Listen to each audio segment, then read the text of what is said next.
So దానికి మనం exactly ఇప్పుడు నేను అనేది ఏంటంటే అండి, ఇవాళ మనం ఇవన్నీ మాట్లాడుతున్నాము. చంద్రబాబు నాయుడు గారు కల్తీ జరిగింది అని అన్నారు.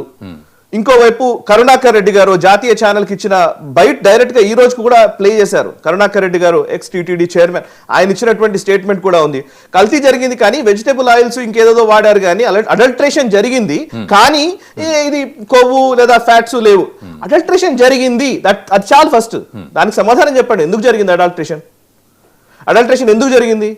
దానికి మీరు ఫస్ట్ సమాధానం చెప్పిన తర్వాత మిగతా దానికి రావాలి కదా. కొవ్వు ఉంది, ఇంకోటి కలిసింది, అది కదా లెక్క.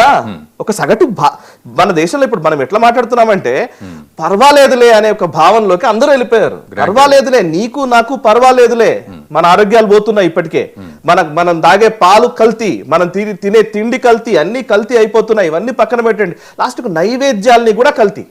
నైవేద్యాలకు పోని ఇంకోటి ఏంటంటే అక్కడ ఒక పర్ఫెక్ట్ మాడ్యూల్ ఉందండి. అక్కడ నిజంగా చేయాలనుకుంటే అక్కడ ఉన్నటువంటి బోర్డు సభ్యులు కానీ వాళ్ళు కానీ నిజంగా దాన్ని కాపాడాలనుకుంటే చిత్తశుద్ధితో కాపాడాలని ప్రయత్నిస్తే అద్భుతంగా దాన్ని నడిపించవచ్చు. దానికి మోడల్స్ ఉన్నాయి. మనం ఏదో ఇవాళ కొత్తగా ఏదో వచ్చి ఇవాళ వైఎస్ జగన్మోహన్ రెడ్డి గారు చంద్రబాబు నాయుడు గారు చేయాల్సిన అవసరం లేదు. దీనికి ఆల్రెడీ మోడల్ ఉంది.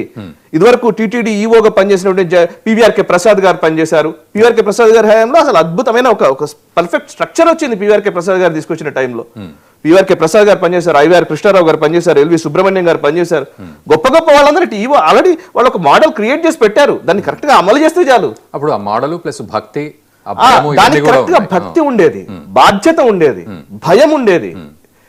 మీకు అసలు ఏం జరిగిందంటే ఒక పుస్తకం ఉంటుంది యాక్చువల్లీ, తిరుమల చరితామృతం, తిరుమల లీలామృతం. మీరు పివిఆర్కే ప్రసాద్ గారి పుస్తకాలు తెచ్చుకొని చదవండి ఒకసారి, తెలుస్తుంది. తిరుమల తిరుపతి దేవస్థానం పవిత్రత అంటే ఒక ఈవో పొజిషన్ లో ఉన్నటువంటి వ్యక్తి ఆయన చరితామృతం రాస్తారు, ఆయన లీలామృతం రాస్తారు. అందులో రాసిన దాంట్లో ఆయన ఎంత భక్తి ప్రపత్తులతో ఆ సేవా కార్యక్రమాలు నిర్వర్తించాడు, ఎలాంటి ఒక్కొక్క చిన్న చిన్న అడుగుల్లో ఎలాంటి అంశాలు ఎదురయ్యాయి, తన భావనలన్నీ అందరూ పొందుపరిచారు.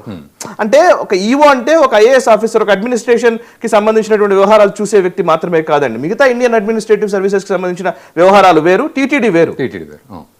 అది భక్తితో కూడినటువంటి అంశం. ఇది అడ్మినిస్ట్రేషన్. మీరు సెక్యులర్ ప్రభుత్వాన్ని నడిపినట్టుగా మేము టీటీడీని నడుపుతామంటే అది కుదరదు. TTD is purely religious institution. దీన్ని అంగీకరించాలి మనం. అది రిలీజియస్ ఇన్స్టిట్యూషనే. రిలీజియస్ ఇన్స్టిట్యూషన్ ని రిలీజియస్ కోణంలోనే నడపాలి. అంతేగాని రిలీజియస్ కోణం పక్కన పెట్టేసి సెక్యులర్ కోణంలో నేను ఇది నడుపుతానంటే నో. సో కావాలంటే పక్క జరగండి, అవసరం లేదు. అది ఇక్కడ పాయింట్ ఏంటంటే ఇప్పుడు టీటీడీకి సంబంధించి ఇప్పుడు కల్తీ జరిగింది, మొన్న ఆయన చెప్పిన మాట కాదు, చంద్రబాబు నాయుడు గారు చెప్పిన వాక్కు ప్రమాణం కాదండి, సిట్ విచారణ ప్రమాణం. సిట్ విచారణలో ఏదొచ్చిందో అదే ప్రమాణం. విచారణలో కల్తీ జరగలేదు అని చెప్పిందా?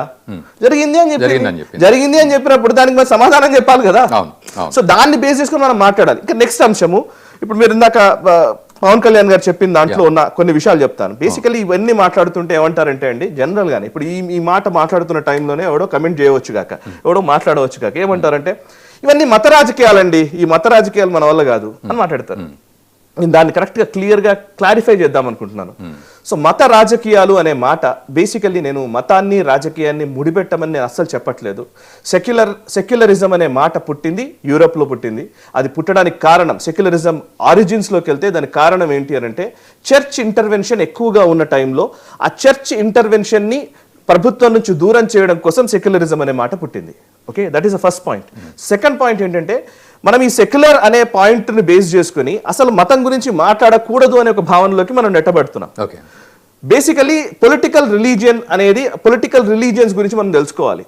రిలీజియన్ అనేది ఎలా పనిచేస్తుంది అని. మీకు గుర్తుంటే పోయిన సంవత్సరం అంటే ఇందాక పవన్ కళ్యాణ్ గారు మాట్లాడిన దానికి నేను దాంట్లో ఏం ఆథెంటిసిటీ ఉంది, ఎంత అథారిటీ ఉంది అనే దానికి నేను ఎగ్జాంపుల్స్ చెప్తున్నాను. నేను డీవియేట్ అవ్వట్లేదు సబ్జెక్ట్ నుంచి. ఆయన చెప్పిన దానికి నేను యాడ్ ఆన్ చేస్తూ ఆయన మాట్లాడిన దాంట్లో ఉన్నటువంటి తీక్షణతని ప్రజలకు తెలియజేసే